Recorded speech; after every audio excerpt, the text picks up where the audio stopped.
Hello beauties, welcome to lazy beauty. কেমন আছো তোমরা সবাই? পুজোর রেশ কেটেছে সবার? কালী পুজোর জন্য সবাই তৈরি হচ্ছে তো? আজকে আমি একটা খুব ইজি এবং সিম্পল সাবেকি লুক দেখাবো, যেটা তোমরা কালী পুজোর জন্য অনায়াসে ক্রিয়েট করতে পারবে। তো আমি ফেস ক্লিন করে স্কিন প্রেপ করে নেব। আর তোমাদের কাছে আরেকটা কনফেশন করি, এই ভিডিও শুটটা এটা আমি ষষ্ঠীর রাতে করেছিলাম দশমীর লুকের টিউটোরিয়াল দেব বলে, কিন্তু সেটা তো আর হয়ে ওঠেনি। সেটা আমি এর আগের ভিডিওতে বলেছি। আর কি জানো, আমি কিন্তু এই মেকআপেই জাস্ট শাড়িটা চেঞ্জ করে ঘুরতে চলে গিয়েছিলাম।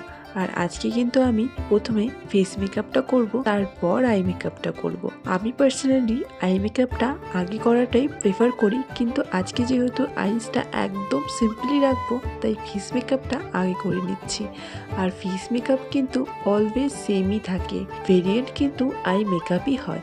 আই মেকআপই কিন্তু প্রত্যেকটা লুককে ডিফারেন্ট করে। বাট আজ যে আই মেকআপটা দেখাবো, সেটা তোমরা প্রায় সব রকম ইন্ডিয়ান ট্রেডিশনাল লুকে ক্রিয়েট করতে পারবে। আচ্ছা, মেকআপে কিন্তু সবার টেকনিক একটু আলাদা আলাদা হয়, এরকম কোনো ফিক্স কিছু নেই। তোমাদের যেটা ইজি লাগবে সেটাকেই ফলো করবে এবং নিজস্ব একটা টাচ দেবে। শুধুমাত্র একটা জিনিস যেটাকে ফলো করবে, সেটা হচ্ছে ব্লেন্ডিং অ্যান্ড স্কিন প্রেপ। এই দুটো জিনিস তোমরা ফলো করলেই তোমাদের মেকআপ ফ্ললেস এবং লং লাস্টিং হবে। আর তুমি প্রোডাক্ট হাই প্রাইসে ইউজ করো বা reasonable, just correct shade choose করতে হবে, কারেক্টিং ঠিকঠাক করতে হবে।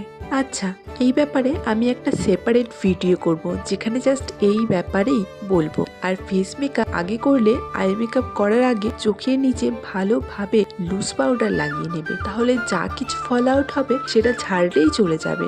আইসটা কিন্তু ব্রাউন এবং অরেঞ্জের ওপরে হবে, যেটা কিনা প্রত্যেকটা ইন্ডিয়ান স্কিন টোনকে কমপ্লিমেন্ট করবে। প্রথমেই অরেঞ্জ শেড দিয়ে ট্রানজিশন শেডটা করে নেব। এখানেও কিন্তু blending is very important. Next আইলিডে আমি হোয়াইট শ্যাডো ইউজ করে নিচ্ছি, দেন ডিপ ব্রাউন শেড দিয়ে আইলাইনারের লাইন ড্র করে নেব। আর এরপর সেই ব্রাউন লাইনটাকে টেনে বাড়িয়ে ভালো করে ব্লেন্ড করে নেব। তারপর একদম সরু করে আইলাইনার পরে নেব অ্যান্ড মাস্কারাও লাগিয়ে নেব। আর আইলাইনারটাকে আমি ব্রাউন কালারের শ্যাডো দিয়ে ভালোভাবে ব্লেন্ড করে নেব। আর আজকে কিন্তু আমি আইল্যাশ লাগাবো না। এরপর লুজ পাউডারটাকে ছেড়ে ভালোভাবে পুরো মুখে কন্ট্যুরিং করে নেব, আর সাথে চোখের নিচটাও কমপ্লিট করে নেব ভালোভাবে কাজল পরে। আর সেই কাজলে ডিপ ব্রাউন কালারের আইশ্যাডো দিয়ে ভালোভাবে স্মাচ করে নেব। এতে করে কিন্তু খুব ভালো একটা লুক আসে। আর ফাইনাল টাচের জন্য ব্লাশ সেটিং স্প্রে, আর সবার লাস্টে brow bone highlight and inner corner highlight, আর সাথে ফেসটাকেও হাইলাইট করে নেব। আমি কিন্তু সেটিং স্প্রে আগে ইউজ করি অ্যান্ড দেন হাইলাইট অ্যান্ড ডান।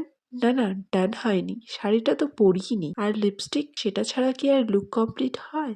আর দেখো, কথায় কথায় কিন্তু টিপ পরার কথা ভুলেই গেছিলাম, শাড়ি পরে নিয়েছি। এবার লিপস্টিকটাও পরে নিই। রেড কালার দিয়ে আউটলাইন করব, রেড লিপ করব না, ব্রাউন কালার দিয়ে লিপস্টিকটাকে কমপ্লিট করব। এবার হয়েছে ডান। চুল কিন্তু একদম সিম্পল রেখেছি। প্রথমে ভেবেছিলাম একটা বান করব, তারপর ভাবলাম যে না, ছেড়েই দিই, সেটাই বেশি ভালো লাগবে। আর তারপরে জুয়েলারি গুলো পরে নিলাম, সেটা পরে আমি আমার লুকটা কমপ্লিট করে নিলাম। আর বাদ বাকিটা তোমরাই কমেন্টে জানিও কেমন লাগছে। যদি লুকটা ভালো লেগে থাকে, অবশ্যই ভিডিওটাতে একটি লাইক করে দিও এবং কমেন্টে রেড হার্ট কমেন্ট করে যেও। আর তোমরা অবশ্যই জানিও যে কোনো পুজো অনুষ্ঠানের জন্য এই লুকটা পারফেক্ট কিনা, হয়েছে না। একদম ইজি অ্যান্ড সিম্পল। সো যারা ভিডিওটা দেখবে, অবশ্যই চ্যানেলটিকে সাবস্ক্রাইব করে দিও অ্যান্ড শেয়ার করে দিও। আজকের ভিডিওটা এখানে এন্ড করছি, দেখা হচ্ছে নেক্সট ভিডিওতে। বাই।